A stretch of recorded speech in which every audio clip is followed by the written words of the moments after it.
Hello साथियों, नमस्कार। स्वागत है आप सभी का वीजीएस क्लासेस के इस यूट्यूब चैनल पे। मैं उम्मीद करता हूं कि आप लोग अच्छे होंगे, स्वस्थ होंगे, मस्त होंगे और पढ़ाई में व्यस्त होंगे।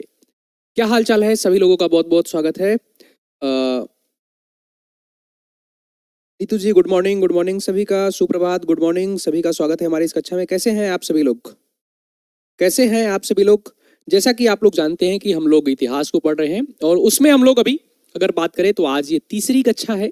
इससे पहले हम लोगों ने क्या नाम है कि यूरोपीय कंपनियों के आगमन से संबंधित क्वेश्चंस को कंप्लीट किया है। साथ में अगला जो कल वाला पार्ट था हमारा, यानी कि कल वाला, उसमें हम लोगों ने जो प्लासी का युद्ध, मैसूर का युद्ध, उसके बाद आंग्ल मैसूर युद्ध जो था, फिर बक्सर का युद्ध, ये सारी चीज़ों को देखा था। बहुत अच्छे तरीके से चीज़ों को वहाँ पे कंप्लीट किया था। आज अगले 15 क्वेश्चन होंगे जो इससे ही संबंधित होंगे, जिसमें हम लोग देखेंगे इन सारी चीज़ों को। और उम्मीद करते हैं कि आपको कक्षाएं बहुत अच्छे से समझ में आ रही होगी और मज़ा भी आ रहा होगा। आप जल्दी से जल्दी क्लास को अधिक से अधिक लोगों तक शेयर कर दीजिए। अपने दोस्त यार मित्र से बता दीजिए कि सर की कक्षाएं स्टार्ट हो गई है, यानी कि क्लास लाइव हो चुका है।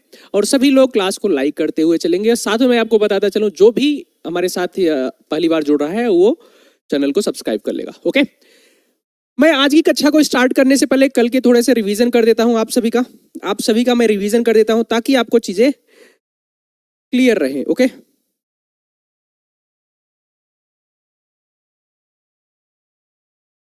आयुष जी, गुड मॉर्निंग। Good morning. देखिए, अगर मैं आपके कल के चीजों को रिवीजन करूं एक बार, अगर थोड़ा सा मैं बता दूं आपको, तो हमने देखा था किसके बारे में? तो हमने देखा था सबसे पहला जो हमारा क्वेश्चन था, प्लासी का युद्ध।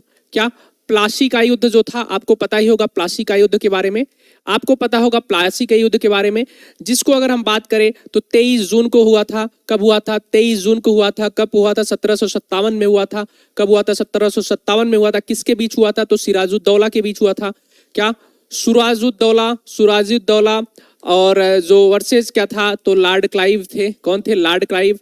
लॉर्ड क्लाइव के बारे में आपको पता ही होगा। ओके, क्लाइव थे। ये युद्ध हुआ था जिसमें क्या नाम है कि प्लासी के युद्ध अंग्रेज जीत गए थे। फिर हम लोगों ने यहीं पे क्या नाम है कि आपको बक्सर का युद्ध देखा था। बक्सर के युद्ध की अगर हम बात करें, बक्सर का युद्ध, अगर हम लोग बक्सर के युद्ध की अगर हम बात करें तो आप लोगों को पता ही होना चाहिए कि हम लोगों ने इसको देखा था कि ये 1764 में हुआ है। 1764 में किसमें हुआ था? तो तीन संयुक्त सेना थी। तीन संयुक्त सेना थी। वो तीन संयुक्त सेना कौन थी? अगर तीन संयुक्त सेना की हम बात करें तो वो तीन संयुक्त सेना कौन थी? अगर इसकी बात करें तो ये थे, एक अवध के नवाब शुजाउद्दौला। अवध की बात करें तो शुजाउद्दौला थे। कौन? शुजाउद्दौला। ध्यान दीजिएगा, शुजाउद्दौला की बात कर रहा है। शुजाउद्दौला और सिराजुद्दौला में कंफ्यूज मत होइएगा। दूसरे की बात करें तो बंगाल के नवाब थे। कौन? बंगाल के नवाब कौन था? तो मीर कासिम थे उस समय। कौन था? मीर कासिम था उस समय, याद रखिएगा इसको भी। फिर तीसरे की बात करें तो उस समय मुगल बादशाह कौन था? मुगल बादशाह की बात करेंगे तो शाह आलम द्वितीय थे। कौन? शाह आलम द्वितीय की बात की जाती है। शाह आलम द्वितीय की बात की जाती है, इसका भी ध्यान दीजिएगा। वर्सेस कौन था? तो वर्सेस इंग्लैंड थे। ओके, सॉरी, ब्रिटेन, अंग्रेज थे। तो इसका ध्यान रखिएगा। ये सारी चीजों को हम लोगों ने देखा था। फिर हमने कल आंग्ल मैसूर युद्ध के बारे में देखा था। किसके बारे में देखा था? आंग्ल मैसूर युद्ध के बारे में देखा था। सभी का स्वागत है। Good morning, good morning, good morning. Mamata ji good morning, Kusum ji good morning, Sangeeta ji good morning. देखिए, हमने देखा था आंग्ल मैसूर युद्ध के बारे में। आंग्ल मैसूर युद्ध, आंग्ल मैसूर का मतलब मैसूर पे शासन किसका था? तो आप लोगों को पता होना चाहिए। मैसूर युद्ध की बात करता है। यहाँ पे शासन था हैदर अली का। हैदर अली और अंग्रेजों के बीच जो युद्ध होता है उसी को आंग्ल मैसूर युद्ध बोलते हैं। ये 4 युद्ध होता है। कितना? 4 युद्ध होता है। अगर हम बात करें प्रथम आंग्ल मैसूर युद्ध की, ये डायरेक्ट क्वेश्चन पूछा जाएगा, इसलिए मैं आपका रिवाइज कर दे रहा हूं। प्रथम आंग्ल मैसूर युद्ध की बात करें, अभी आगे भी क्वेश्चन मिलेंगे इससे। आंग्ल मैसूर युद्ध की बात करें, एक ये हो जाएगा। तो ये कब होता है? तो 1767 से लेकर 1769 में होता है। और यहाँ पे एक संधि होती है जिसका नाम था मद्रास की संधि। किसकी? मद्रास की संधि होती है। मद्रास की संधि होती है, ये भी ध्यान दीजिएगा। कब होता है? तो 1769 में होता है। कब होता है? 1769 में होता है। फिर द्वितीय आंग्ल मैसूर युद्ध की बात करें, क्या? अगर द्वितीय आंग्ल मैसूर युद्ध की बात करें तो द्वितीय आंग्ल मैसूर युद्ध कब हुआ है? द्वितीय आंग्ल मैसूर युद्ध कब हुआ है? तो 1780 से लेकर 1784 की बात करता है। और यहाँ पे एक संधि होती है मंगलौर की संधि। किसकी? मंगलौर की संधि होती है। इसका ध्यान रखिएगा कि संधि होती है, कब होती है? तो 1784 में होती है। कब होती है? 1784 में होती है। टीपू सुल्तान और अंग्रेजों के बीच होता है, ये भी ध्यान दीजिएगा, क्योंकि 1782 में आपके हैदर अली की मृत्यु हो जाती है। 1782 में हैदर अली की मृत्यु हो जाती है। त्रिशा जी स्वागत है, सुनीता जी स्वागत है, सभी का बहुत बहुत स्वागत है, किरण जी स्वागत है। बात करें तृतीय की, बात करें अगर तृतीय आंग्ल मैसूर युद्ध की, ये सारी चीजें ना मैं आपको याद करवा दूंगा, मैं ये बता रहा हूं एक एक पॉइंट मैं आपको याद करवा दूंगा, कोई भी नहीं बचेगा। 1790 से बात करें तो 1792 के बीच में होता है, ये होता है श्रीरंगपट्टनम की संधि, श्रीरंगपट्टनम की संधि, श्रीरंगपट्टनम की संधि होती है, इसका भी ध्यान दीजिएगा, श्रीरंगपट्टनम की संधि की बात की जाती है। फिर अगर हम बात करें चौथे की, चौथा आंग्ल मैसूर युद्ध, चौथा आंग्ल मैसूर युद्ध की बात करें, आंग्ल मैसूर युद्ध की बात करें तो चौथा आंग्ल मैसूर युद्ध की अगर हम बात करें तो ये होता है 1799 में। यहां पे टीपू सुल्तान की मृत्यु हो जाती है, टीपू सुल्तान की मृत्यु हो जाती है और मैसूर समाप्त हो जाता है। वहां पे फिर जो पुराने राजा थे उनको इनकी सत्ता दे दी जाती है अंग्रेजों के द्वारा। तो मुझे उम्मीद है कि आपको ये सारी चीजें पता होंगी और इसके साथ आपको मुझे पता है कि सहायक संधि प्रणाली के बारे में भी आप लोग जानते होंगे। सहायक संधि प्रणाली अगर इसकी हम बात करें तो शायद आपको पता होगा कि 1798 में स्टार्ट होता है लॉर्ड वेलेजली के द्वारा, लॉर्ड वेलेजली के द्वारा, लॉर्ड वेलेजली के द्वारा, आपको पता ही होगा। ओके, हैदराबाद के निजाम ने पहला सिग्नेचर किया था, हैदराबाद के निजाम ने पहला सिग्नेचर किया था। हड़प नीति के आप बारे में जानते होंगे, हड़प नीति के बारे में जानते होंगे, इसको स्टार्ट किया गया था 1848 में। किसके द्वारा स्टार्ट किया गया था? तो डलहौजी के द्वारा, डलहौजी के द्वारा स्टार्ट किया गया था, ये भी आपको पता होगा। ओके, जिसको डॉक्ट्रिन ऑफ लैप्स बोलते हैं, गोद प्रथा के नाम से जाना जाता है, ये सारी चीजें थी। फिर आपको पता होगा गवर्नर जनरल के बारे में कि भारत का गवर्नर कौन था पहला, भारत का गवर्नर जनरल, बंगाल का गवर्नर कौन था, बंगाल का गवर्नर जनरल कौन था, भारत का गवर्नर जनरल कौन था और भारत का वायसराय कौन था, ये अच्छे तरीके से याद होगा। ओके, बाकी आंग्ल मैसूर युद्ध को ध्यान रखिएगा कि अगर हम बात करें आंग्ल मैसूर युद्ध की तो 4 आंग्ल मैसूर युद्ध होते हैं। अगर हम बात करें प्रथम आंग्ल मैसूर युद्ध की तो प्रथम आंग्ल मैसूर युद्ध 1767 से लेकर 1769 के बीच में होता है और इन दोनों के बीच एक संधि होती है मद्रास की संधि, इसका ध्यान रखिएगा। द्वितीय आंग्ल मैसूर युद्ध की बात करें तो ये युद्ध होता है 1780 से लेकर 1784 के बीच में और 1784 में एक संधि होती है बंगलौर की संधि, उसको मंगलौर की संधि, उसको ध्यान रखिएगा। फिर उसके बाद होता है आंग्ल मैसूर तृतीय युद्ध की बात करेंगे तो अगर इसकी बात करें तो ये 1790 से लेकर 1792 के बीच में होता है और 1792 में एक संधि होती है जिसका नाम था श्रीरंगपट्टनम की संधि। उसके बाद चतुर्थ आंग्ल मैसूर युद्ध की बात करें तो इसमें 1799 में होता है, इसमें टीपू सुल्तान की डेथ हो जाती है और अंग्रेजों का उस पर कब्जा होता है, ये ध्यान रखिएगा। 1782 जो द्वितीय आंग्ल मैसूर युद्ध था उसी में हैदर अली जो था उसकी मृत्यु हो जाती है, इसका भी ध्यान रखिएगा आप सभी लोग। क्लियर? गुड मॉर्निंग, सभी का बहुत बहुत स्वागत है। क्लियर है? धन्यवाद, सभी लोगों का बहुत बहुत धन्यवाद। और मुझे उम्मीद है कि अभी आपको ना ये 4, अब पता है आपको एक चीज मैं बताऊं, टीपू सुल्तान से दो तीन चीज पूछेगा। जैकोबिन क्लब का सदस्य कौन था, फ्रांसीसियों से क्या नाम है सहायता प्राप्त करना कौन चाहता था, ये सारी चीजें टीपू सुल्तान से संबंधित है। बहुत सारी चीजों को बता दूंगा। आंग्ल मैसूर युद्ध में जो आपको पढ़ना है ना वो सिर्फ इतना पढ़ना है आपको। आपसे या तो प्रथम आंग्ल मैसूर युद्ध पूछेगा, या तो द्वितीय पूछेगा, या तो तृतीय पूछेगा, या तो संधि पूछेगा, या तो टीपू सुल्तान की मृत्यु पूछेगा, या तो उसमें यही सारी चीजें पूछेगा। 2-4 चीजों को जो बचा है वहां पे थ्योरी वाला पार्ट वहां पे मैं कंप्लीट करा दूंगा। मैं आपको बताऊं एक एक राजा के बारे में मैं आपको याद करवा दूंगा। ओके, एक एक राजा के नाम को याद करवा दूंगा, चाहे वो मराठों का हो, चाहे वो मुगल का हो, चाहे वो क्या नाम है कि खिलजी वंश का हो, चाहे वो सैयद वंश का हो, चाहे वो लोदी वंश का हो, चाहे गुलाम वंश का हो, चाहे तुगलक वंश का हो, एक एक राजा का नाम आपके जुबानों पे होगा, जो शासक था सब आपके जुबानों पे होगा। ओके, चलिए अब आज की कक्षा को फिर से स्टार्ट करते हैं। कल का थोड़ा सा रिवाइज हो गया है। हाँ, सुगौली की संधि क्या बता रहे 1800, हाँ बढ़िया, सुगौली की संधि 1816, आंग्ल नेपाल के बारे में आपको पता होना चाहिए, ये सारी चीजें थी। ओके, चलिए अब आज की कक्षा को स्टार्ट करते हैं। ये बस बताने का मेरा तात्पर्य ये था ताकि आपका एक रिवीजन हो जाए। ओके, ध्यान रखिएगा। चलिए, कल 15 क्वेश्चन तक हम लोगों ने कर लिया था। आज हम बात करेंगे 16वें क्वेश्चन से।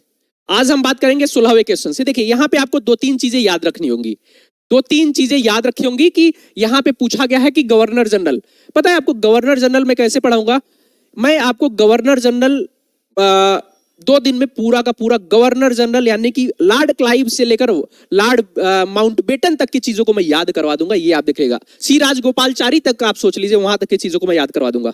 चलिए इसको बताइएगा कि निम्नलिखित का सही कालानुक्रम क्या होगा? रॉबर्ट क्लाइव की बात की जा रही है, वेंसी टाट की बात की जा रही है, वारेन हेस्टिंग की बात की जा रही है, कार्टियार की बात की जा रही है? आप सभी लोग बताइएगा, बताइएगा। देखिए अगर हम बात करें इसकी ना, तो देखिए पहले अगर हम बात करें तो रॉबर्ट क्लाइव को ध्यान रखिएगा आप लोग बताते रहिए। फिर उसके बाद यहाँ पे वेंसीटार्ट को याद रखिएगा, वेंसीटार्ट को याद रखिएगा, ओके। रॉबर्ट क्लाइव को याद रखिएगा, आंसर बताते हुए चलिएगा, आंसर बताते हुए चलिएगा, ओके। और उसके बाद वेरेलस्ट को याद रखिएगा। फिर उसके बाद कार्टियार को याद रखिएगा, फिर वारेन हेस्टिंग को याद रखिएगा, ओके। वारेन हेस्टिंग्स को याद रखिएगा। ये इतनी चीजों को आपको याद कर देना है, ये ध्यान दीजिएगा, ओके। ये कौन है? ये महानुभाव, ये कौन से है, कौन व्यक्ति है ये लोग? तो ये लोग वही व्यक्ति है जो बंगाल के गवर्नर थे, ओके। अब आप लोगों को बंगाल का गवर्नर कभी शब्द पूछे ना, गवर्नर, तो यही लोग बंगाल के गवर्नर थे। पहले रॉबर्ट क्लाइव आता है, फिर वेंसीटार्ट आता है, फिर वेरलस्ट आता है, फिर कार्टियार आता है, फिर वारेन हेस्टिंग आता है। अब इसके बाद बंगाल का गवर्नर से बंगाल का गवर्नर जनरल हो जाएगा। आज आप लोगों को सिर्फ एक पॉइंट याद रखना है, बंगाल के गवर्नर कौन कौन से थे। पहला बंगाल का गवर्नर लॉर्ड क्लाइव के बारे में याद रखिएगा, दूसरा याद रखिएगा आप लोग वेंसीटार्ट के बारे में, तीसरा वेरलस्ट के बारे में, चौथा कार्टियार के बारे में, पांचवा वारेन हेस्टिंग्स के बारे में। ये 5 लोग बंगाल के गवर्नर होते हैं, इसका ध्यान दीजिएगा। क्लियर है? अच्छा, कोई बात नहीं। अभी क्लियर है क्या? ये पॉइंट क्लियर है? बताइएगा। क्लियर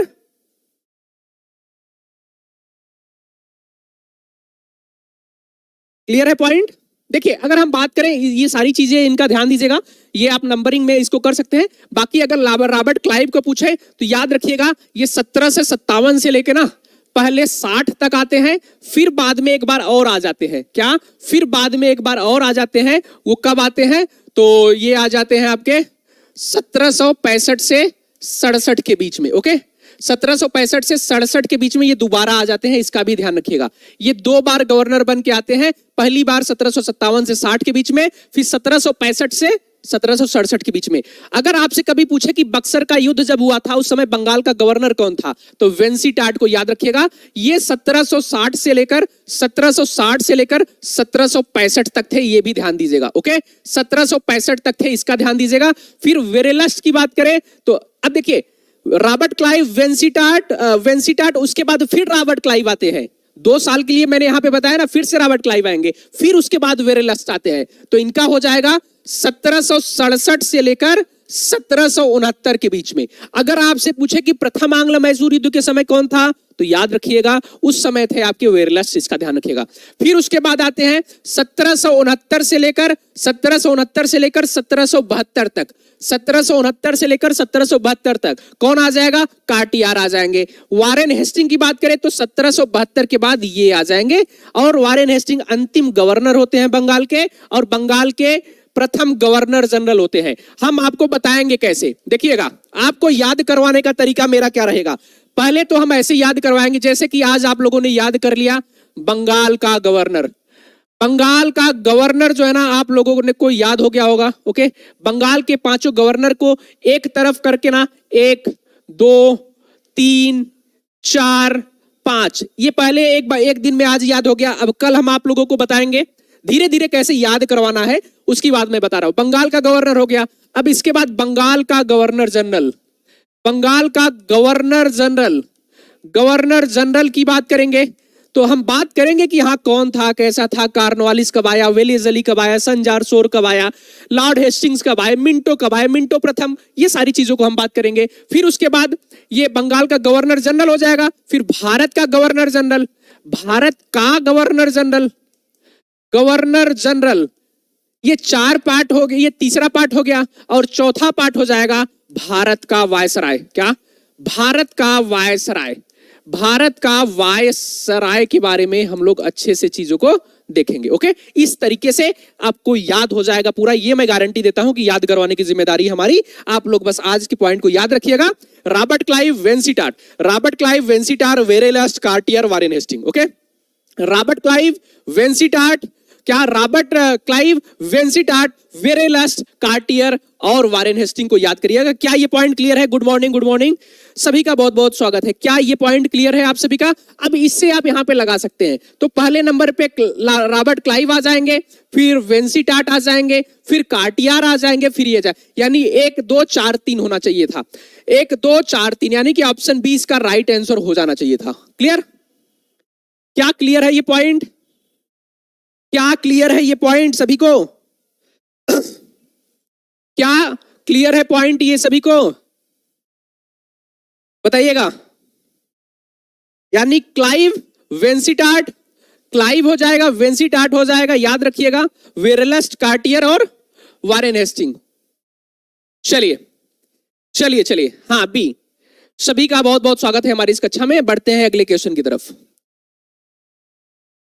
भारत में ईस्ट इंडिया कंपनी की सफलता का राज क्या था? भारत में ईस्ट इंडिया कंपनी की सफलता का राज क्या था, बताइए जरा। तो अगर यहां पे ईस्ट इंडिया कंपनी की बात करेगा तो जाहिर सी बात है आपको पता होना चाहिए कि ईस्ट इंडिया कंपनी की स्थापना कब होती है। तो 1600 में होता है, 1600 में इसकी स्थापना होती है। जो एलिजाबेथ प्रथम होती है, कौन? एलिजाबेथ प्रथम, एलिजाबेथ, एलिजाबेथ प्रथम की अगर हम बात करें तो एलिजाबेथ प्रथम जो है ना, इनको 15 वर्षों के लिए यहाँ पे पूर्व की तरफ व्यापार का एकाधिकार प्रदान करती है। ओके, पूर्व की तरफ एकाधिकार का क्या है कि व्यापार का एकाधिकार प्रदान करती है। फिर उसके बाद बात करते हैं, आ जाते हैं एक व्यक्ति 1609 में, जिनका नाम था जेम्स प्रथम। ओके, जेम्स आ जाते हैं। जेम्स जो है वहां के सम्राट होते हैं। इन्होंने असीमित समय के लिए, अनिश्चित काल के लिए ना, अनिश्चित काल के लिए ना पूर्व की तरफ व्यापार का एकाधिकार दे दिया। अनिश्चित काल के लिए पूर्व की तरफ व्यापार का एकाधिकार दे दिया। व्यापार का एकाधिकार प्रदान कर दिया, एकाधिकार प्रदान किया। ओके, प्रदान किया, ये ध्यान दीजिएगा। अगर आपसे पूछे कि ईस्ट इंडिया कंपनी जो है ना, ईस्ट इंडिया कंपनी ने अपनी पहली फैक्ट्री कहां पे खोली थी, तो पहली फैक्ट्री जो था इन्होंने बिना अनुमति के मुसलीपट्टनम में खोला था। मुसलीपट्टनम में इन्होंने बिना अनुमति के खोला था, इसका ध्यान रखिएगा। ये 1611 में खोला था। यहां पे जहांगीर से अनुमति मिलने के बाद, जहांगीर से अनुमति मिलने के बाद इन्होंने अपनी फैक्ट्री जो है ना सूरत में 1613 में खोली थी। ये भी ध्यान दीजिएगा, 1613 में खोला था, इसको भी ध्यान रखिएगा। और आपको यहां पे एक पॉइंट और याद रखना है, 1717 का शाही फरमान, 1717 का शाही फरमान के बारे में भी याद रखना है। आपको याद करने के लिए बहुत सारी चीजें, बट मैं यहां पे जो बता रहा हूं, जिसे मैग्ना कार्टा की संज्ञा दी जाती है। मैग्ना कार्टा, कंपनी का मैग्ना कार्टा की संज्ञा दी जाती है, इसका भी ध्यान दीजिएगा। ओके, आपको पता होना चाहिए कि जो हमारा मूल अधिकार है संविधान का भाग 3, उसे भी मैग्ना कार्टा की संज्ञा दी जाती है। आप सभी को पता होगा शायद। क्लियर? हाँ, बढ़िया, क्लियर है। नीतू जी स्वागत है, खुशबू जी स्वागत है। क्या हालचाल? क्लियर है सभी का? चलें आगे बढ़े। सॉरी, इसका आंसर क्या बताया आप लोगों ने? भारत में ईस्ट इंडिया कंपनी की सफलता का, भारत में राष्ट्रीय भावना की कमी, फिर उसके बाद कंपनी की सेना को पश्चिमी प्रशिक्षण मिला तथा उनके पास आधुनिक हथियार, राइट हो जाएगा। भारतीय सैनिकों में राष्ट्रीय भावना का अभाव, ये दोनों शब्द ऊपर वाला सीधा सीधा है, ऑप्शन डी हो जाएगा, विकल्प डी सही हो जाएगा, डी। क्लियर? हाँ, क्लियर है पॉइंट? ये पॉइंट क्लियर है सभी का? ये बताइएगा मुझे, क्या सभी को ये पॉइंट क्लियर है? आगे बढ़ा जाए,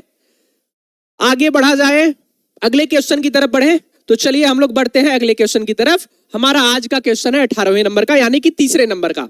इसमें दिया है, ध्यान से पढ़ेंगे इस प्रकार से क्वेश्चन कैसे पूछा जा रहा है। कल मैंने बताया था आप लोगों को, प्लासी के युद्ध में केवल कुछ सरदारों ने सिराजुद्दौला उस समय बंगाल का नवाब था, आपको पता होना चाहिए।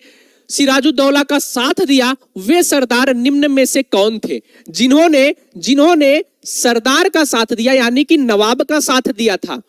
इसमें ऑप्शन दिया है कि मोहनलाल, राय दुर्लभ राय, राजवल्लभ, मीर मदान और खादिम खां। आपको बताना है इसमें से किसने नवाब का साथ दिया था।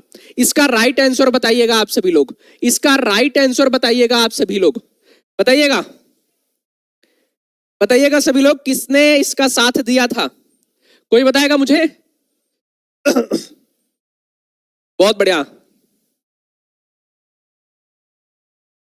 बहुत बढ़िया। मीर मदान और मोहनलाल के बारे में मैंने कल अच्छे से बताया था कि दो लोगों ने किसका साथ दिया था, नवाब का साथ दिया था और ये शहीद हो गए थे। इसका राइट आंसर ये हो जाएगा।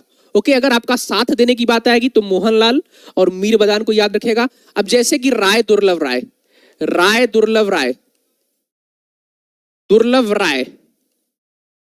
जगत सेठ, राजवल्लभ, ये सब जो लोग थे उन्होंने अंग्रेजों की तरफ मिल गए थे, जिसके कारण ये युद्ध हार जाते हैं। क्लियर? हाँ, बहुत बढ़िया।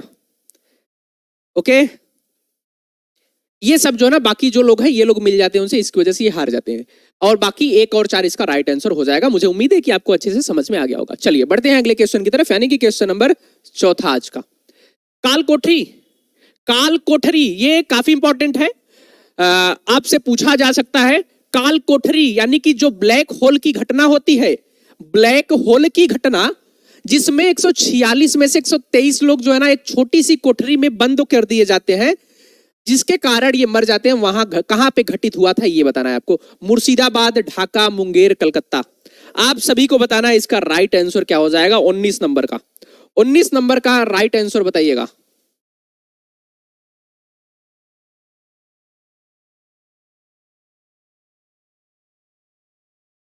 बताइएगा आप लोग, बताइए, 1 मिनट रुकेगा।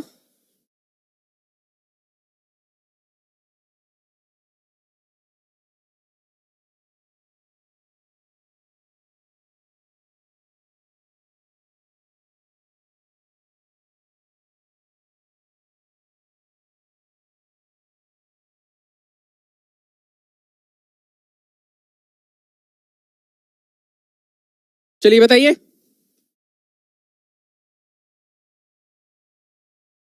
D D B B B D D D B B B में जा रहे हैं सभी लोग। तो देखिए, अगर हम बात करें क्या नाम है कि बी और डी बता रहे हैं सभी लोग, बी और डी बता रहे हैं। तो देखिए, अगर हम बात करते हैं 20 जून 1756 की, अगर आपसे काल कोठरी की घटना पूछे, काल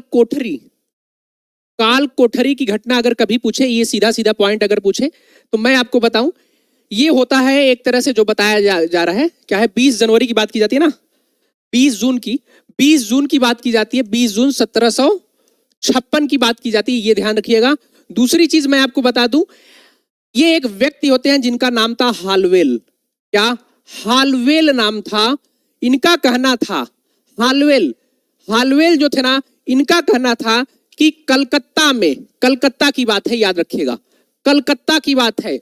बी ऑप्शन नहीं होगा, डी ऑप्शन होगा, कलकत्ता की बात होगी। सभी लोगों से बता, टेट बीएड वाले, टेट क्या बीएड वाले नहीं, टेट तो दे ही सकते हैं ना, टेट में बीएड वालों से क्या लेना देना, टेट दे सकते हैं। वो सुपर टेट की जब बात आएगी तब की बात है ना, टेट तो बीएड वाले दे ही सकते हैं ना, उसमें क्या है। जो जूनियर वाला टेट होगा उसको तो दे ही सकते हैं ना। 18 फीट लंबा जो वो कोठरी थी, कोठरी थी, अगर हम उसकी बात करें तो ये 18 फीट लंबा था, 18 फीट लंबा था। और अगर इसकी हम बात करें, चौड़ाई की बात करें तो 14 फीट 10 इंच, 14 फीट 10 इंच जो है ना ये चौड़ा था। इसका भी ध्यान दीजिएगा, 18 फीट लंबा, 10 इंच, 14 फीट चौड़ा। और इसमें जो कुल लोगों की संख्या थी वो थी 146। इनका कहना था कि इसमें से 123 लोग जो है ना मर गए थे, 123 लोग जो ना मर गए थे। इसका ध्यान रखिएगा, सिर्फ 23 लोग बचे थे, सिर्फ 23 लोग बचे थे। अब इसकी हम बात करें तो इस घटना की कोई सत्यता की जानकारी नहीं मिलती है। काल कोठरी घटना की सत्यता की जानकारी नहीं मिलती है। ये ऐसा कहा जाता है कि हालवेल का ये एक मनगढ़ंत क्या नाम है एक कहानी था, इसका ध्यान रखिएगा। ये कब घटित हुआ था? 20 जून 1757 में। ये इसको बताने वाला कौन व्यक्ति था? तो हालवेल था, हालवेल। ओके, हालवेल के नाम को याद रखिएगा। कलकत्ता की बात करता है। अगर आपसे कभी पूछे तो ये इसका रूम था 14 फीट 10 इंच चौड़ा और 18 फीट लंबा रूम था। इसमें 146 लोगों को क्या है कि अंदर करके बंद कर दिया गया था, जिसमें से 123 लोगों की मृत्यु हो जाती है और सिर्फ 23 लोग बचते हैं। क्लियर? क्लियर है? क्या क्लियर है ये पॉइंट? क्या ये पॉइंट क्लियर है? अभी आपको समझ में आ गया? अभी आपको समझ में आ गया कि यही इतनी काल कोठरी में अब इससे ज्यादा जानने की जरूरत ही नहीं है। सिर्फ एक चीज याद रखेगा, ये एक मतलब इसके सत्यता की जांच नहीं होती है। ये क्या नाम है एक मनगढ़ंत कहानी था हालवेल का, ऐसा बताया जाता है। ओके, ऐसा बताया जाता है कि मनगढ़ंत ये घटना थी, ऐसा कुछ घटना हुई ही नहीं था। ओके, इसका ध्यान रखिएगा। इसका राइट आंसर ऑप्शन डी हो जाएगा, कलकत्ता। चलिए, अब यहां पे देखिए बहुत अच्छे तरीके से पूछा है। अब आपको शायद पता हो अभी बहुत सारी चीजें निम्नलिखित में से देखिए, मुझे इसमें से आप कौन सा बता सकते हैं? चलिए बताइएगा। निम्नलिखित में से कौन से युग्म सुमेलित? निम्नलिखित में से कौन सा युग्म सुमेलित है, आप सभी को बताना है। चलिए बताइए। कॉमन सेंस लगाएंगे तो हो जाएगा, कॉमन सेंस लगाएंगे तो हो जाएगा। चलिए बताइएगा। कॉमन सेंस लगाएंगे तो हो जाएगा। चलिए बताइए। 1769 1767 से 69, 1790 से 92, 1824 से 26, 1845 से 46। सभी को बताना है इसका राइट आंसर। चलिए 1756। हाँ तो 1756 ही तो लिखेंगे ना, तो 1756 ही लिखना है। सुनीता जी 1756 ही लिखा है ना? हाँ 1756 ही होगा। काल कोठरी की घटना 1756 की है। ये प्लासी के युद्ध के पहले की बात है। क्या मैंने 1757 बता दिया था क्या? नहीं, 1756 सही है, 1756 ही होगा। ओके, 1756 ही है। हाँ चलिए बताइएगा 19 नंबर का।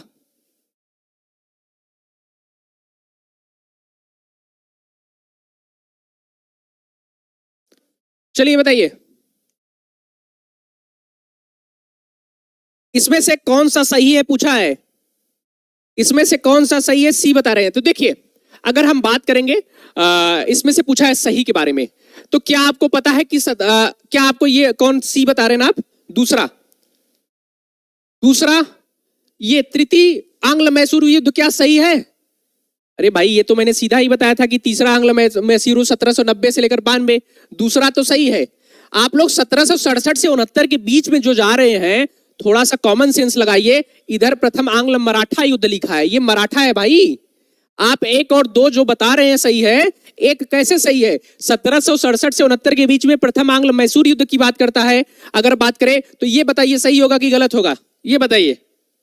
ये तो आंग्ल मैसूर युद्ध की बात करता है ना, आंग्ल मैसूर युद्ध की बात करता है 1767। इस वजह से ये गलत हो जाएगा, ये गलत हो जाएगा। ओके, यानी कि ऑप्शन सी आपका गलत है, ऑप्शन सी आपका गलत है। हाँ, अरे 1767 से 69 आप क्या बता रही है नीतू जी? आंग्ल मराठा लिखा है, ये तो देखिए आंग्ल मराठा की बात करता है ये तो ध्यान दीजिए। अब हम बात करते हैं, अभी बहुत सारी चीजों को आप लोग नहीं जानते होंगे। और अगर हम बात करें तो ये वाला युद्ध जो ना 1845 से 46 के बीच में, ये द्वितीय आंग्ल सिख युद्ध था, इसका भी ध्यान रखिएगा। द्वितीय आंग्ल सिख युद्ध। उसके बाद आपको पता है कि सिख राज्य को भी क्या नाम है कि ये लोग हड़प लेते हैं। बाकी प्रथम आंग्ल वर्मा युद्ध ये भी गलत है, यानी कि 2 और 4 ये सही है, 2 और 4 सही है। यानी कि अगर हम बात करें, अगर आपको 2 में जाना है तो 2 और 4 सॉरी ये गलत है। उसके बाद 2 सही है। उसके बाद अगर हम बात करें आपका 1845 से 46 के बीच में, अच्छा रुकिए मैं बताता हूं ना, इसका थोड़ा सा कंफ्यूजन मुझे हो रहा है इसके बीच में। मैं इसको देख के बताता हूं, इसको देख के कल बताता हूं कि क्या होगा। ये वाला तो सही है, ये वाला तो सही है। ओके, ये वाला सही है। 2 और 4, 2 और 3 मैं देख के बताता हूं कि ये शायद आंग्ल वर्मा युद्ध भी सही है कि ये गलत है। थोड़ा सा डेट में कंफ्यूजन हो रहा है, मैं कल इसको देख के बताता हूं। ओके, कल इसको देख के बताता हूं। इसको क्या है कि छोड़ दीजिए आप लोग, इसको कंफ्यूजन में करके छोड़ दीजिए, इसको मैं कल देखता हूं इसको। ओके चलिए, वैसे पे हमको लगता है कि 1824 और 26 जो है ना ये भी सही है, और मुझे इसमें थोड़ा सा कंफ्यूजन लग रहा है। मुझे लग रहा है ना 1845-46 में प्रथम आंग्ल सिख युद्ध हुआ था। हाँ मुझे याद आ रहा है, मैं बताऊं, मेरा जहां तक उम्मीद है, थोड़ा सा डेट में कंफ्यूजन हो गया है कि 1845 और 46 में शायद ये प्रथम आंग्ल सिख युद्ध था। मैं एक बार चेक करके बताऊंगा। ओके, प्रथम आंग्ल सिख युद्ध था, और द्वितीय वाला जो हुआ था वो लगभग 47 और 48 में हुआ था। मैं एक बार चेक कर लूंगा कि शायद ये भी गलत है, शायद ये भी गलत है। और 1824 से 26 प्रथम आंग्ल युद्ध, ये भी सही हो जाएगा। 2 और 3 इसका राइट आंसर सी मैं अभी बता रहा हूं, कल मैं एक आपका चेक कर दूंगा इसको कि ये वाला 1845-46 शायद प्रथम आंग्ल सिख युद्ध की बात करता है। ओके हाँ चलिए चलिए चलिए, ओके क्लियर। मैं एक बार चेक कर लूंगा इसको, एक बार चेक कर लूंगा कि 20 का क्या होगा। वैसे पे 2 और 3 मैंने लगाया है, 2 और 3 मैंने राइट लगाया है, बाकी मैं देखता हूं शायद ये गलत है। चलिए अगले क्वेश्चन की तरफ बढ़ते हैं। ब्रिटिश भारतीय राज्य क्षेत्र का अंतिम प्रमुख विस्तार क्या था? अंतिम प्रमुख विस्तार, कॉमन सेंस लगाएंगे तो हो जाएगा, कॉमन सेंस लगाएंगे तो हो जाएगा। क्या बता रहे हैं, चलिए बताइएगा।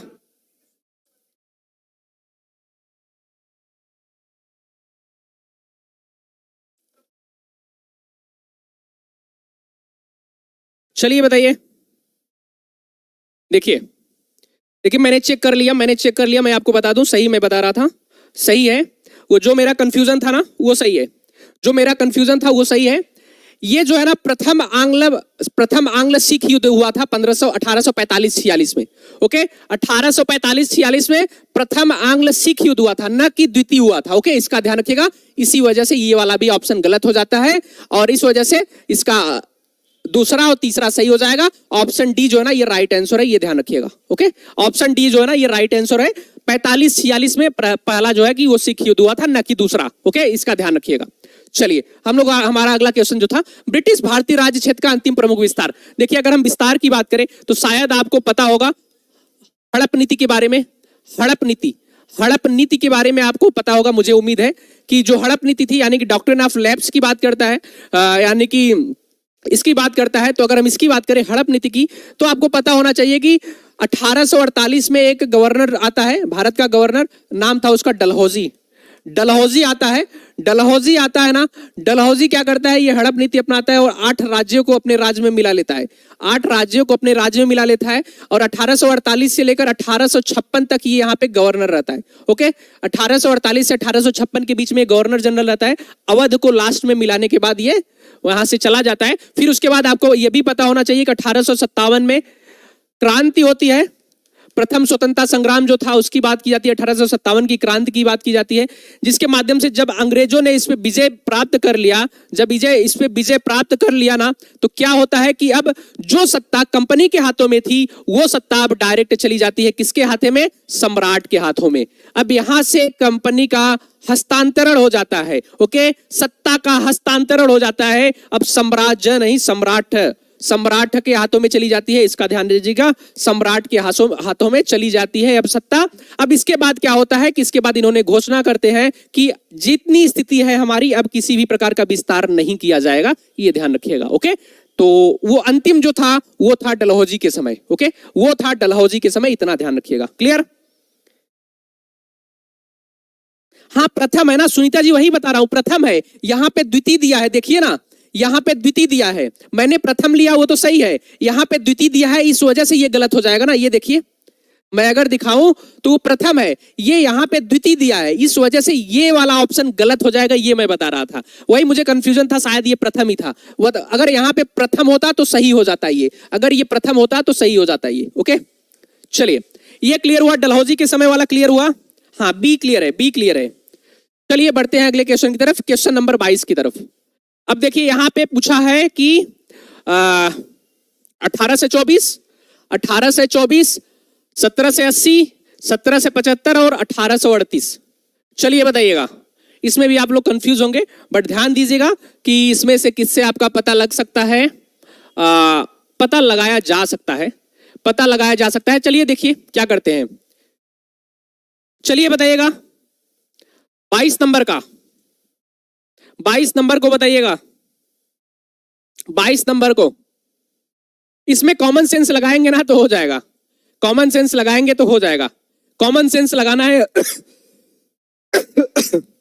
इसका राइट आंसर बताइएगा। सॉरी, इसका राइट आंसर बताइए। कॉमन सेंस लगाइए कि मैंने आपको युद्ध कौन कौन सा बताया है।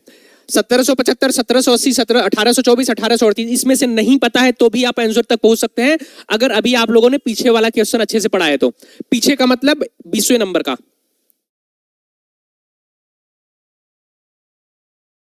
देखिए जीएस का आप इसमें स्पेसिफिक भी पढ़ सकते हैं। आप इसको क्या है कि जीएस में ये आपको इस तरीके से बताया जा रहा है ना, मतलब इतिहास अगर आपका स्पेसिफिक सब्जेक्ट भी है तो भी आपको इससे थोड़ी बहुत ही जानकारी, अगर आपको ऑप्शनल लेवल पे कभी पढ़ना हो इतिहास तो आपको दूसरा पढ़ना पड़ेगा।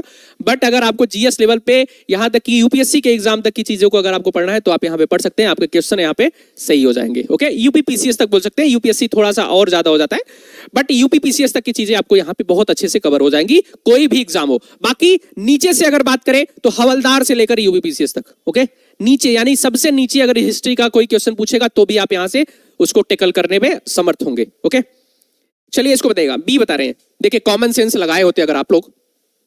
ये 1780 पता है ना आपको, आंग्ल मैसूर युद्ध, दूसरा आंग्ल मैसूर युद्ध 1780। आप चले जाइए चौथे में, आप चले जाइए चौथे में कॉमन सेंस कैसे लगाया जाता है। 1780 से 1700 दूसरा आंग्ल मैसूर युद्ध सही है, यानी कि बी का चौथा हो जाएगा, बी का चौथा हो जाएगा, ए का चौथा नहीं, बी का चौथा। अब देखिए कि बी के चौथे में क्यों, इसमें बी में तीसरा दिया है, ये ऑप्शन कट जाएगा। बी में तीसरा दिया है, ये ऑप्शन कट जाएगा। बी में तीसरा दिया है, ये ऑप्शन कट जाएगा। अब हमारे पास बचा कि बी का चौथा और बी का चौथा। अब आपको देखना है कि भाई अब क्या करें हम। तो देखिए अभी जस्ट हमने पीछे बताया, मान लीजिए आपको 1775 नहीं पता, 1838 नहीं पता, अभी जस्ट हमने पीछे ये देखा था, ये वाला देखिए 1824 आंग्ल प्रथम वर्मा युद्ध, ये तो सही बताया था ना। तो ये देखिए अब यहां पे आ गया। तो अगर आप लोग यहां पे 1824 को लेके कहां पे जाएंगे तो यहां पे वर्मा के साथ लेके जाएंगे, यानी कि सी का पहला हो जाएगा, सी का पहला। अब देखिए सी का पहला कौन सा है, तो सी का पहला इसमें दिया है, सी का दूसरा इसमें दिया है, इस वजह से ऑप्शन सी हो जाएगा राइट आंसर। आपको कहीं पे जाने की जरूरत ही नहीं पड़ी। 1775 में क्या होता है कि एक आपका हो जाएगा आंग्ल मराठा युद्ध हो जाएगा। ओके क्लियर, ए का तीसरा, बी का चौथा, सी का पहला, डी का दूसरा। क्लियर है। आपकी हिस्ट्री बहुत वीक है, बढ़िया, एकदम एकदम अच्छा है, कोई दिक्कत नहीं है। आप किसी भी एग्जाम की तैयारी कर रहे हैं, अगर हिस्ट्री उसमें पूछेगा आप वहां के, देखिए मेरे ऊपर विश्वास ना करिए, मैं बताऊं आप लोग क्या करिए। अगर आपको लगता है कि आपको यहाँ पे क्या चीजें पढ़ाई जा रही है, आप सिर्फ उस एग्जाम के प्रीवियस ईयर क्वेश्चंस को उठा लीजिए, सिर्फ प्रीवियस ईयर क्वेश्चन को उठा लीजिए। अगर आपके क्वेश्चन वहां से बन रहे हैं तो ये आपके लिए लाभदायक है। और मैं आपको बताऊं ऐसा कोई भी एग्जाम नहीं है जो पीसीएस लेवल का हो जहां से इतिहास के क्वेश्चन ना बन रहे हो।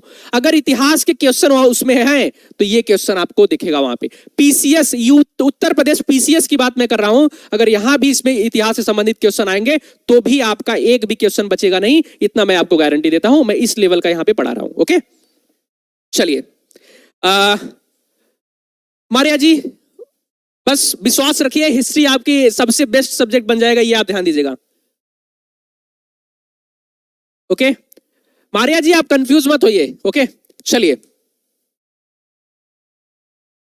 23 नंबर का बताइए। अब देखिए इसमें थोड़ा सा कॉमन सेंस है, आप इसमें थोड़े से दिक्कत हो सकता है आपको। चलिए बताइए, इसमें बस क्या नाम है कि आपको मैं डायरेक्ट बता दूंगा। इसके बारे में अगर अच्छे से पढ़ेंगे, ये आप लोगों को नहीं आ रहा होगा मुझे पता है, बट अच्छे से पढ़ेंगे तो ये अच्छे से समझ में आ जाएगा। इसको थ्योरी वाला पार्ट है, तो यहाँ पे क्वेश्चन पूछ लिया है तो आप लोग बता दीजिए इसका आंसर ऐसे ही। और मैं आपको बता रहा हूं आपको कोई दिक्कत नहीं होने वाली, बस मैं आपको जल्दी थ्योरी वाली क्लासेस यहाँ पे प्रोवाइड करने वाला हूं और चीजें बेहतर होंगी, इतिहास आपके रग रग में होगा, ये मैं आपको बता रहा हूं। चलिए बताइएगा, इसको बताइएगा, क्वेश्चन नंबर 23 के बारे में बताइएगा। हाँ आप देखिए ना, ऐसे ही क्वेश्चन है, आप देखिए कभी।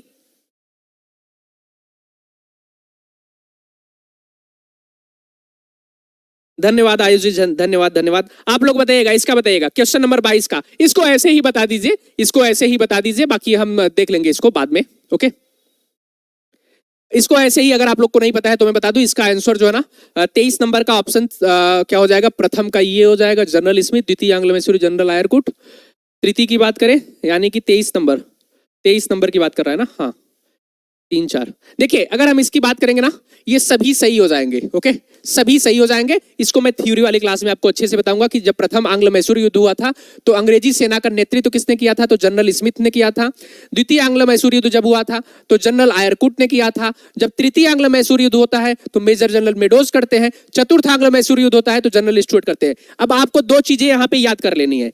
अब देखिए यहाँ पे कौन कौन सी चीजें, अब देखिए जब यहाँ पे ये दे ही दिया है क्वेश्चन तो मैं आपको 2 चीजें और बता देता हूं। यहाँ पे जो चीजें आपने पढ़ी है बट फिर भी मैं बता देता हूं आपको। अब देखिए, अब इससे बाहर जो यहाँ पे जैसे एक पॉइंट ये बचा था जो मैं थ्योरी वाले क्लास में आपको पढ़ा था, बट यहाँ पे देखिए प्रथम आंग्ल मैसूर युद्ध दिया है यहाँ पे तो 1767 से लेकर 1769 के बीच में आपको पता है मद्रास की संधि, याद रख लीजिएगा मद्रास की संधि, मद्रास की संधि इसको याद रख लीजिएगा। द्वितीय आंग्ल मैसूर युद्ध की बात करता है तो 1780 से लेकर 1784 याद कर लीजिएगा। मंगलौर की संधि याद रख लीजिएगा, मंगलौर की संधि याद रख लीजिएगा। ओके, इसको ध्यान रखिएगा। तृतीय आंग्ल मैसूर युद्ध की बात करता है तो 1790 से लेकर 1792 को याद कर लीजिएगा। श्रीरंगपट्टनम की संधि को याद रखिएगा, श्रीरंगपट्टनम की संधि को याद रखिएगा। फिर चतुर्थ आंग्ल मैसूर युद्ध की बात करें तो इसमें क्या है कि 1799 को याद रखिएगा, ये ध्यान दीजिएगा। ओके, इसमें ये हार जाते हैं, मैसूर हार जाता है। ओके, मैसूर हार जाता है, इसका ध्यान रखिएगा। क्लियर, कोई बात नहीं, कोई बात नहीं, अब पता हो गया होगा। अब देखिए आपको क्या चीजें याद रखना है। आंग्ल मैसूर युद्ध के बारे में सब चीज पता है, आप याद रखिएगा। द्वितीय आंग्ल मैसूर युद्ध में हैदर अली की मृत्यु होती है 1782 में, 1782 में हैदर अली की मृत्यु होती है, ध्यान दीजिएगा। आपसे पूछेगा इनमें से किस संधि को क्या नाम है कि हैदर अली ने किया था, तो सिर्फ मद्रास की संधि जो थी वो अंग्रेजों के साथ हैदर अली ने किया था। क्लियर, चलिए अगले क्वेश्चन की तरफ बढ़ते हैं। इसका राइट आंसर जो है ना ऑप्शन ए हो जाएगा। अब देखिए, अब बताइए, अब डायरेक्ट, मुझे नहीं पता था कि क्वेश्चन है पीछे, नहीं तो मैं बताता ही नहीं। अब देखिए डायरेक्ट क्वेश्चन है, आपको बताना है इसका राइट आंसर। ये पीसीएस के क्वेश्चन है, मैं बता रहा हूं पीसीएस में क्वेश्चन आए हुए हैं, ये सब डायरेक्ट क्वेश्चन पीसीएस में क्वेश्चन आए हुए हैं। चलिए बताइएगा, हैदर अली की मृत्यु 1782 में किस युद्ध के दौरान हुई थी? अब कॉमन सेंस इसमें कुछ है ही नहीं, इसका आंसर बताइए। अरे क्या कर रहे हैं भाई, क्या कर रहे हो भाई आप लोग? अच्छा ये बताइए, आप अगर थोड़ा सा जस्ट 2 मिनट का अपना वीडियो जो है ना वो पीछे करिए और आप बताइए कि इसकी मृत्यु कब हुई थी, तो आपको सीधा सीधा पता चलेगा कि मैंने बोला कि जब द्वितीय आंग्ल मैसूर युद्ध हुआ था तो उसमें 1782 में इनकी मृत्यु हो जाती है और 1784 में जो संधि होती है मंगलौर की संधि वो टीपू सुल्तान के साथ होती है। और मैंने आपसे बोला कि अगर आपसे पूछे कि इनमें से किस संधि को सिर्फ हैदर अली ने किया था तो सिर्फ मद्रास की संधि ऐसी थी जिसको हैदर अली ने किया था। ओके, इतना ध्यान रखिए, ऐसे कैसे कर सकते हैं आप सभी लोग। चतुर्थ में कहां जा रहे हैं? चतुर्थ में टीपू सुल्तान आ जाते हैं, यहाँ पे हैदर अली की बात की जा रही है। ओके, इनकी मृत्यु 1782 में हो जाती है। चतुर्थ जो था ना वो 1799 की बात करता है। तृतीय जो है ना 1790 और 92 की बात करता है। द्वितीय जो है ना 1780 से लेकर 80 से लेकर 84 की बात करता है। और ये 1767 से लेकर 1769 की बात करता है। ये ध्यान दीजिएगा, जो द्वितीय युद्ध था इसी में क्या नाम है कि 1782 में इसकी मृत्यु हो जाती है, ये भी ध्यान रखिएगा। ओके, क्लियर है पॉइंट? हाँ, बी ऑप्शन होगा, रागिनी जी बी होगा। कहां पे जा रहे हैं आप लोग? ओके, बी ऑप्शन, द्वितीय आंग्ल मैसूर युद्ध की बात करता है। क्लियर है? क्या पॉइंट क्लियर है? किसी प्रकार की कोई दिक्कत? क्लियर? क्या पॉइंट क्लियर है? ये समझ में आ गया आपको? मुझे लगता है कि अब आप लोगों को मैसूर युद्ध तो भूलेगा नहीं, इतनी बार मैसूर युद्ध को हमने यहां पे बता दिया है। चलिए इसी प्रकार से हर चीज को बता दिया जाएगा। देखिए अब इसमें दिया है ना, एक युद्ध होता है, आपको पता होना चाहिए, टीपू सुल्तान तथा कार्नवालिस। क्या? टीपू सुल्तान तथा कार्नवालिस के बीच 1792 में श्रीरंगपट्टनम की संधि होती है। इसके तहत क्या होता है? टीपू को अपना आधा भाग जो है ना राज्य जो है अंग्रेजों को देना पड़ता है। पहला ऑप्शन, टीपू को 3 करोड़ रुपया युद्ध क्षति के रूप में देना पड़ता है। ब्रिटिश रेजिडेंट को श्रीरंगपट्टनम में स्थापित करना पड़ता है। अपने 2 बेटों को बंधक स्वरूप अंग्रेजों के पास रखना स्वीकार करना पड़ता है। आपको बताना है इसका आंसर। इसका आंसर बताइएगा आप सभी लोग। ओके, अपना आंसर बताइएगा आप लोग इसका। ओके, बताइएगा बताइएगा। बड़े खतरनाक युद्ध थे। अभी आप कहाँ, अभी तो आप सिर्फ मैसूर युद्ध पढ़े हैं। अभी आपको जब हम पढ़ाएंगे आंग्ल मराठा युद्ध, जब आपको पढ़ाएंगे आंग्ल सिख युद्ध, जब आपको पढ़ाएंगे आंग्ल अफगान, आंग्ल वर्मा, आंग्ल नेपाल, आंग्ल म्यांमार, आंग्ल भूटान, इतने सारे युद्ध को आपको पढ़ना पड़ेगा। ओके, और एक एक पॉइंट मैं आपको याद करवा दूंगा, ये मैं बता रहा हूं। चलिए बताइएगा, क्वेश्चन नंबर 24।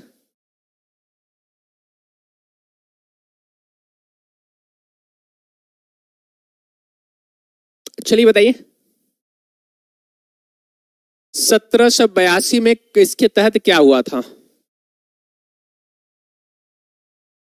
टीपू को अपना आधा राज्य अंग्रेजों को देना पड़ा था। टीपू को 3 करोड़ रुपया क्षतिपूर्ति में देना पड़ा था। ब्रिटिश रेजिम को श्रीरंगपट्टनम में स्थापित करना पड़ा था। अपने 2 बेटों को बंधक स्वरूप अंग्रेजों के पास रखना स्वीकार किया गया था। 1 और 3 की बात करता है, 2 बेटों की नहीं, 1 बेटों की बात की गई थी। 1 बेटा जो था उसको रखा था। इसको मैं कल देखता हूं। ओके, इसको जाने दीजिए, आप लोग इस क्वेश्चन को जाने दीजिए। इसका बी ऑप्शन जो बता रहे हैं आप लोग वही सही होना चाहिए, बट एक बार इसको देख लेंगे, जाने दीजिए, कल देखते हैं इसको। चलिए बताइएगा, इसको बताइएगा। क्वेश्चन नंबर उसको छोड़िए, बी बी बी बी उसका जो है ना वो सही है, मैं देखता हूं उसको। इसमें क्या नाम है कि ना, टीपू को अपना आधा राज्य, वो सही था, मैं देखता हूं उसको एक बार फिर से। 26 नंबर का बताइएगा, डलहौजी के जब्ती सिद्धांत। डलहौजी के जब्ती सिद्धांत यानी कि इसी को गोद प्रथा, इसी को हड़प नीति बोलते हैं, का प्रतिबंध के शिकार होने वाले राज्य को कालक्रमानुसार सजाना है आपको। कालक्रमानुसार सजाना है आपको, ये बताना है। चलिए बताइएगा, सतारा, संबलपुर, जैतपुर, बघाट, उदयपुर, झांसी, नागपुर, इसमें से बताइएगा, इसमें से बताइएगा आप सभी को सहायक संधि। सतारा बताइएगा, सतारा, जैतपुर, संबलपुर, बताइएगा सभी लोग। देखिए, अगर हम बात करें ना, सबसे पहली बात तो ये ध्यान रखिएगा, ये जो हुआ था 1748 में, सॉरी 1848 की बात करता है, 1848 की बात करता है, ये ध्यान दीजिएगा।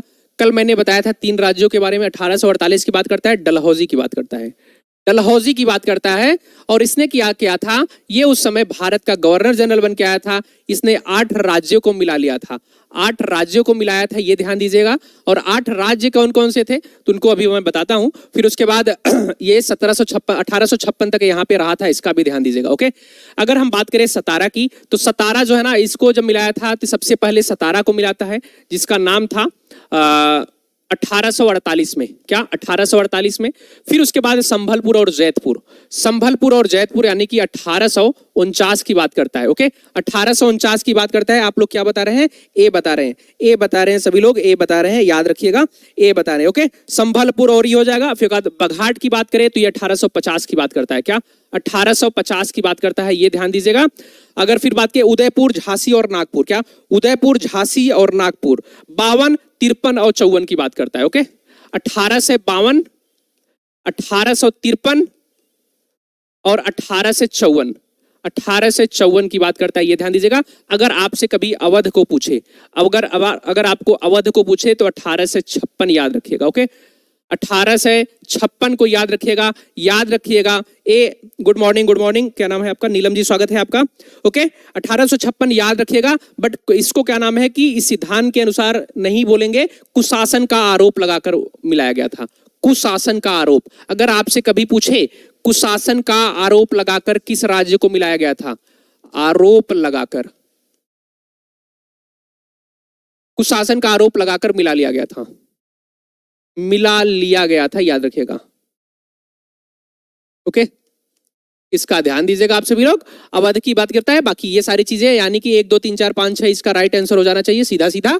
और 1 2 3 4 5 6 7 8 ये 8 राज्य यही है, इनका डेट भी यही है, इनका राज्य भी यही है, डेट भी यही है। Good morning.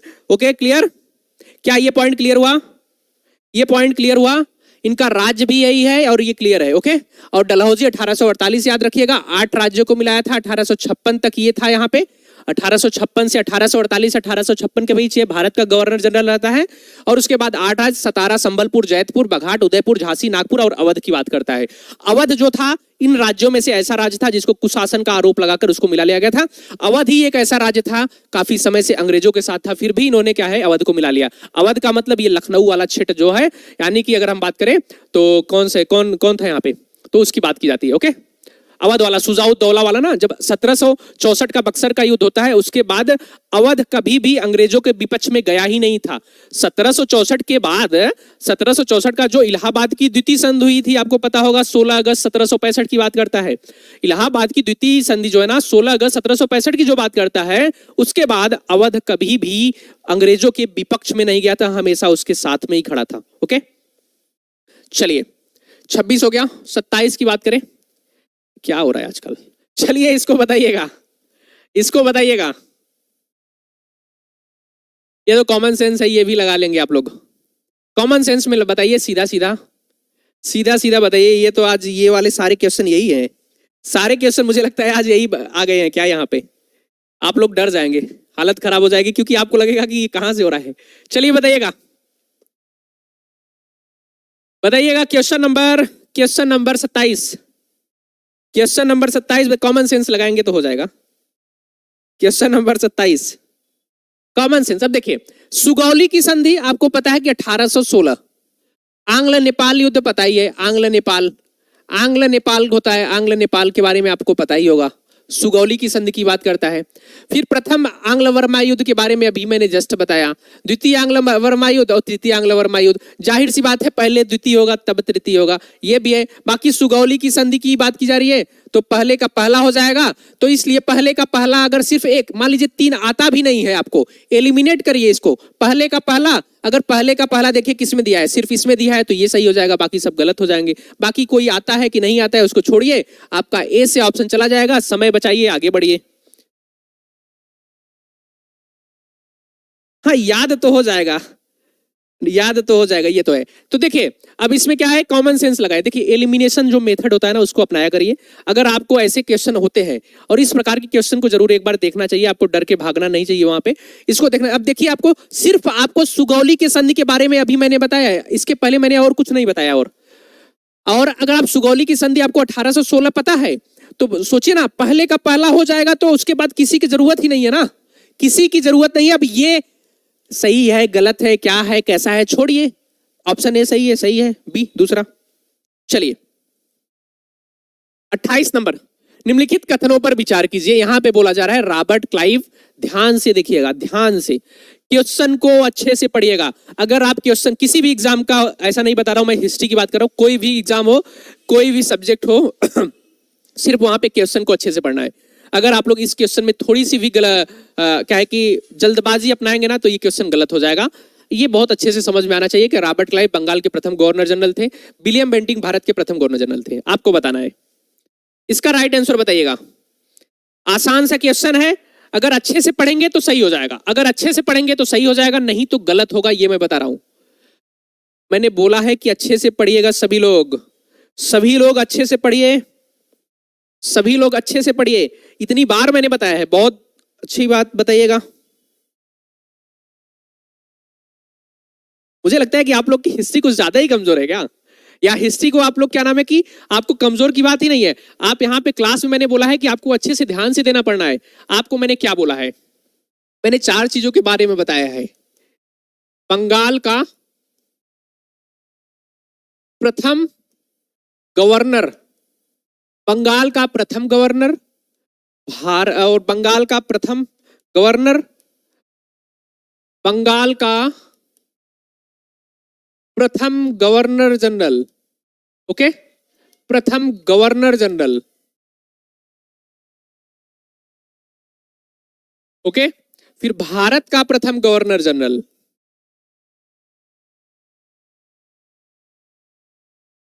भारत का प्रथम गवर्नर जनरल की बात अगर करें, फिर आपसे पूछेगा कि भारत का प्रथम वायसराय, भारत का प्रथम वायसराय।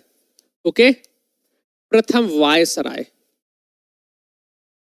तो सीधा सीधा मैंने आप सभी को बताया था कि भाई साहब, अगर आपसे बंगाल का प्रथम गवर्नर पूछे तो लॉर्ड क्लाइव लगाएंगे।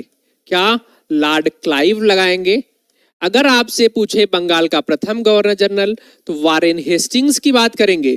किसकी बात करेंगे, तो वारेन हेस्टिंग्स की बात करेंगे। अगर आपसे पूछे कि भारत का प्रथम governor general, Lord William Bentinck की बात करेंगे, लॉर्ड विलियम बेंटिक।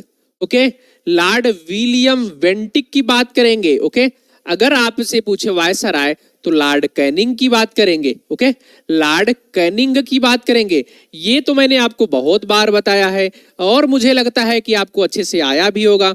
अब इस वजह से इसका राइट आंसर क्या होना चाहिए था? आपको रॉबर्ट क्लाइव बंगाल के प्रथम गवर्नर जनरल ना होके ये गवर्नर होते हैं। अगर यहाँ पे वारेन हेस्टिंग्स दिया होता तो सही हो जाता, इस वजह से ये गलत हो जाएगा। विलियम बेंटिक सही हो जाएगा। ऑप्शन बी में जाना चाहिए था आपको, केवल 2 में। क्लियर है? क्लियर है? क्लियर है? देखिए, आपसे मैं सीधा सीधा बताऊं, आपसे क्वेश्चन कैसे पूछेगा। हाँ, यही तो बता रहा हूं नीतू जी की क्वेश्चन को अच्छे से पढ़िए। देखिए, आपसे 4 चीजें पूछ सकता है कभी भी गवर्नर जनरल से संबंधित। कैसा पूछे तो कंफ्यूज मत होइएगा। अगर आपसे बंगाल का प्रथम गवर्नर पूछे तो लॉर्ड क्लाइव को लगाइएगा। अगर आपसे बंगाल का प्रथम गवर्नर जनरल पूछे तो वारेन हेस्टिंग्स को लगाइएगा। अगर आपसे भारत का प्रथम गवर्नर जनरल पूछे तो लॉर्ड विलियम बेंटिक को लगाइएगा। अगर वो आपसे भारत का प्रथम वायसराय की बात पूछे तो आप वहां पे लॉर्ड कैनिंग को लगाइएगा। इसका ध्यान रखिएगा, ये महत्वपूर्ण पॉइंट है। यहाँ पे आपका क्या है कि क्वेश्चन गलत हो जाता है, इसका ध्यान रखिएगा। ओके, चलिए बढ़ते हैं अगले क्वेश्चन की तरफ। क्लियर? हाँ, ऑप्शन बी इसका राइट आंसर। पंजाब के राजा रणजीत सिंह की राजधानी कहां थी? पंजाब के एक राजा होते हैं जिनका नाम था रणजीत सिंह। इनकी राजधानी क्या थी? इनकी राजधानी क्या थी? रणजीत सिंह के बारे में बताइएगा। देखिए, एक यहां पे 12 मिसल होते हैं, उसी में से एक मिसल था सुकर चकिया मिसल। क्या? सुकर चकिया मिसल था। ओके, 12 मिसल होते हैं सिख धर्म में, उसकी बात की जाएगी बाद में। तो इसका ध्यान रखिएगा। इसके जो मेन थे उनका नाम था महासिंह। क्या? महासिंह। ये महासिंह के पुत्र हैं। महासिंह इनके पिता का नाम था। क्या? पिता का नाम था, इसका ध्यान दीजिएगा। इनके पिता का नाम महासिंह था, ये ध्यान दीजिएगा। ओके, महासिंह था, इसका ध्यान दीजिएगा। ओके ओके, बढ़िया। ओके, महासिंह इनके पिता का नाम था, याद रखिएगा। और उसके बाद अगर हम बात करें, यहाँ पे 2 चीजों को याद रखिएगा। एक राजनीतिक राजधानी, एक राजनीतिक राजधानी और एक क्या नाम है कि धार्मिक राजधानी। इन्होंने 2 राजधानी को बनाया था। यहाँ पे दिया है कंफ्यूजन की वजह से, मैं आपको अभी बता रहा हूं। ओके, 2 चीज को ध्यान रखिएगा। एक राजनीतिक राजधानी, एक राजनीतिक राजधानी इनकी थी। और उसके बाद एक और है जो है धार्मिक राजधानी। धार्मिक राजधानी, ये दोनों चीजों को ध्यान रखिएगा आप सभी लोग, क्योंकि ये आपसे पूछा जाएगा। और आपसे डायरेक्ट अभी क्वेश्चन पूछा है तो ये कंफ्यूज हो सकते हैं आप लोग, तो ध्यान दीजिएगा। अगर आपसे कभी राजनीतिक राजधानी पूछे अलग अलग करके तो लाहौर को लगाएंगे, लाहौर को लगाएंगे, लाहौर, ये ना, लाहौर को लगाएंगे। अगर आपसे धार्मिक राजधानी पूछे तो अमृतसर को लगाएंगे। ओके, अमृतसर, अमृतसर को लगाएंगे, ये ध्यान दीजिएगा। ओके, अमृतसर को लगाएंगे, ये ध्यान दीजिएगा, इसका ध्यान दीजिएगा। अब यहाँ पे पंजाब के राजा रणजीत सिंह की राजधानी कहा है, तो जब यहाँ पे सिर्फ राजधानी की बात है तो आप लाहौर ही लगाएंगे। जब इस प्रकार का क्वेश्चन आए तो लाहौर लगाएंगे। वैसे ये क्वेश्चन डायरेक्ट कोर्ट में जा सकता है, ऐसी बात नहीं है, बट अगर ऐसे पूछे तो राजनीतिक राजधानी लाहौर और उसके बाद धार्मिक राजधानी अमृतसर को ध्यान रखिएगा। क्लियर? हाँ, बी इसका राइट आंसर हो जाएगा। अगर इस प्रकार का क्वेश्चन पूछे तो लाहौर ही लगाइएगा, ऐसा नहीं कि अमृतसर लगाएंगे। बट अगर आपसे धार्मिक और राजनीतिक में पूछे तो ध्यान दीजिएगा, राजनीतिक लाहौर है और ये अमृतसर है। क्लियर? हाँ, और हम आपको बताएं, एक क्वेश्चन और पूछा जाता है इसमें, एक क्वेश्चन और पूछा जाता है इनसे संबंधित, जो अक्सर पूछा जाता है आपको अमृतसर की संधि के बारे में। क्या? अमृतसर की संधि के बारे में पूछा जाता है, अमृतसर की संधि। ओके, ये इनसे संबंधित है, अमृतसर की संधि, अमृतसर की संधि। तो ध्यान रखिएगा, ये किसके किसके बीच हुआ था? तो ये हुआ था, कब हुआ था ये ध्यान रखिएगा। तो ये हुआ था 1809 में, 1809 में हुआ था। किसके बीच हुआ था? तो मेटकाफ अंग्रेजों की तरफ से थे, वर्सेस किससे हुआ था? रणजीत सिंह के बीच, रणजीत सिंह के बीच, रणजीत सिंह के बीच हुआ था, ये ध्यान दीजिएगा। और इसमें क्या हुआ था? इसमें हुआ था कि जो सतलज नदी है, क्या जो सतलज नदी है, सतलज नदी के पूर्व का जो क्षेत्र होगा, पूर्व का क्षेत्र जो होगा वो अंग्रेजों को होगा, अंग्रेज को मिल गया, अंग्रेज मतलब सतलज नदी जो है ना उसको सीमा रेखा मान लिया गया। सतलज नदी को, आपको पता है कि सतलज नदी पंजाब से होकर जाती है, ये भी पता होगा। तो सतलज नदी को सीमा रेखा मान लिया गया। अब पूर्व का जो हिस्सा होगा उसमें अंग्रेज रहेंगे और पश्चिमी वाले हिस्से में क्या नाम है कि पंजाब यानी कि रणजीत सिंह का राज्य रहेगा। याद रखिए, जब तक रणजीत सिंह की मृत्यु नहीं हुई थी तब तक अंग्रेजों ने रणजीत सिंह पे हमला करने का प्रयास नहीं किया। यही संधि जो है ना ये चलता रहा था हमेशा के लिए। क्लियर? क्लियर है पॉइंट? हाँ, 1809 की बात करते हैं, अगर कभी पूछे तो ध्यान रखिएगा। चलिए, तीसरे नंबर की बात करें। निम्नलिखित में से कौन सा एक दिल्ली में नादिर शाह के सैन्य अभियान की सफलता के लिए संभव कारण नहीं था? नहीं था पूछा है, ओके, संभव कारण नहीं था। बताइए, बताइएगा, बताइएगा इसका आंसर, राइट आंसर बताइएगा। हाँ, ठीक ठीक। चलिए 30 नंबर का बताइएगा, 30 बताइएगा। इसमें नहीं पूछा है तो कॉमन सेंस लगाइए। मैं इसके पहले आपको बता देता हूं 2-3 चीजों के बारे में। आपको नादिर शाह के बारे में याद रखना होगा। नादिर शाह वही व्यक्ति है, क्या नाम है कि इसको क्या नाम है का ना, इसको ईरान का, कहाँ का, इसको ना ईरान का, नादिर शाह को, इसकी बात कर रहे हैं हम, ईरान का नेपोलियन बोला जाता था। ईरान का नेपोलियन। अब आपको नेपोलियन के बारे में पता है कि नहीं पता नहीं। ईरान का नेपोलियन, ईरान का नेपोलियन बोला जाता था, नेपोलियन बोला जाता था। नेपोलियन जो था ना, नेपोलियन बोनापार्ट के बारे में आप लोग शायद नहीं जानते होंगे। अच्छा शासक था, ये 1700 की बात है, 1792-99 की बात है। तो फ्रांस में ये एक शासक हुआ करता था, नेपोलियन बोनापार्ट। अच्छा था, और लगभग 1815 में शायद इसकी डेथ हो गई थी, ऐसा कुछ। तो ये बहुत अच्छे से अच्छा था, पूरा यूरोप को जीतने के लिए निकल गया था। ओके, इसका नाम भी आप लोग नेपोलियन बोनापार्ट के बारे में जानते होंगे। कितने क्वेश्चन है? इसके बाद एक क्वेश्चन और है बस, इसके बाद एक क्वेश्चन है और है बस। तो इसका ध्यान रखिएगा। ईरान का नेपोलियन कहा जाता था। ये उस समय फारस का सम्राट था। क्या? फारस का सम्राट, फारस का राजा था, एक तरह से याद रखिएगा, शासक था। और ये भारत में आक्रमण करता है धन के उद्देश्य से। ओके, ध्यान दीजिएगा, धन उद्देश्य। उद्देश्य क्या था? सिर्फ धन प्राप्त करना। भारत के जो मंदिर थे ना, वहां पे बहुत सारे धन थे। आपको पता है कि जो लोग भारत में आक्रमण करते थे, वहां पे भारत के मंदिरों में इतना पैसा देख के ही वो आक्रमण, सोना चांदी को देख के ही आक्रमण करते थे। आपने गजनवी वगैरह के बारे में सुना होगा, महमूद गजनवी वगैरह के बारे में, और भी लोग थे, गौरी वगैरह के बारे में। ये सारी चीजें थी, वो तो बाद में ये सत्ता का स्थापित हुई, बाकी तो पहले लूटमार ही था। तो ये आक्रमण करता है कब? तो 1739 में। ओके, 1739 में ये आक्रमण करता है दिल्ली पे। और यहाँ का शासक उस समय कौन था? तो मोहम्मद शाह था। ओके, मोहम्मद शाह। मोहम्मद शाह को रंगीला बोला जाता है, ध्यान दीजिएगा, मोहम्मद शाह को ही रंगीला बोला जाता है। तो ये 1739 में शासक था। ये यहाँ पे दिल्ली पे अधिकार कर लेता है। और आप सभी को पता होना चाहिए कि ये क्या नाम है ना, तख्ते ताउस। हाँ, सोमनाथ वगैरह जो था वो तो आपको पता ही होगा। तो तख्ते ताउस हो गया, कोहिनूर हीरा वगैरह। जो तख्ते ताउस था ना, आपको पता होगा, तख्त ए ताउस,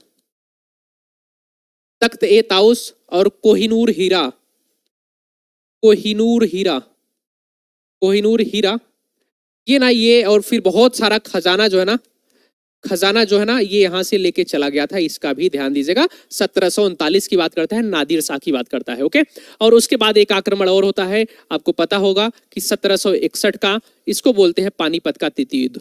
पानीपत, पानीपत का विदेशी आक्रमण की बात है, तृतीय युद्ध, जो महत्वपूर्ण था।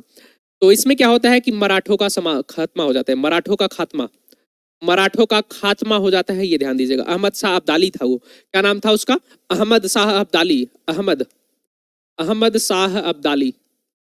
ओके, अहमद शाह अब्दाली, यानी कि संजय दत्त को याद रख लीजिएगा आप लोग, संजय दत्त को याद रखिएगा। ओके, संजय दत्त। संजय दत्त को क्यों याद रखना है आपको? क्योंकि आपको पता है कि एक मूवी आई थी जिसका नाम था पानीपत। संजय दत्त को याद रखिएगा। और शायद अर्जुन कपूर थे ना, मराठों की तरफ से अर्जुन कपूर थे, तो अर्जुन कपूर को याद रखिएगा। क्लियर? हाँ, तो इसका ध्यान रखिएगा। इसका जो था ऑप्शन सी इसका आंसर हो जाएगा। ये तो आक्रमण सेना द्वारा बेहतर सैन्य प्रौद्योगिकी का प्रयोग किया गया था। ओके, सफलता के संभव कारण नहीं थे। तो ऐसा कुछ नहीं था, सैन्य प्रौद्योगिकी का प्रयोग, तो बेहतर सेना द्वारा बेहतर सैन्य प्रौद्योगिकी नहीं। उस समय क्या था कि हाँ, दिल्ली की स्थिति ऐसी थी जिसके कारण ये सारी घटनाएं हो चुकी थी। ओके, इसका डी आंसर हो जाएगा, डी। हाँ, डी डी डी। उत्तर पश्चिम सीमांत, देखिए ये नहीं पूछा है तो ये तो देखिए संभव कारण नहीं था, मतलब नादिर शाह के सैन्य अभियान की सफलता के लिए संभव कारण नहीं था। ओके, अगर संभव कारण होता तो ये तो मजबूत होता ना। कमजोर मुगल सम्राट, उत्तर पश्चिमी सीमा, वो इसका राइट आंसर ऑप्शन डी हो जाएगा। नहीं पूछा है इस वजह से ये इसका राइट आंसर डी हो जाएगा। ओके, हाँ हाँ, ओके। बाकी ये सारी चीजें तो थी ही उसके पक्ष में। मुगल कमजोर था, जाहिर सी बात है। उत्तर पश्चिम सीमा प्रांत मजबूत नहीं था। दिल्ली के लिए जो है कि बहुत बाद में, पंजाब में इन्होंने सोचा कि ठीक है, जब उधर से इन्होंने जीतना शुरू किया तो इन्होंने बहुत बाद में प्रयास किया कि अच्छा ठीक है, दिल्ली की तरफ आ रहा है ये, तो इस वजह से वो था। ओके, चलिए अंतिम, केरल के राजा मार्तंड वर्मा के बारे में निम्नलिखित में से कौन सा एक सत्य नहीं है? चलिए बताइएगा। 31 नंबर, 31 नंबर को बताइएगा। इसका बस डायरेक्ट लगा के आगे बढ़ेंगे। चलिए, और ये बहुत दूर तक आ गया था। जैसे कि इसकी बात करें, अहमद साहब दाली की, तो बीच में ये आगरा पे आक्रमण करता है, बहुत सारे दिल्ली पे आक्रमण कई बार करता है, तो इसको बता दीजिएगा। बाकी अब इसमें बाद में हम देखेंगे इसको बस ऐसे ही आंसर बता दीजिए, कोई दिक्कत नहीं है।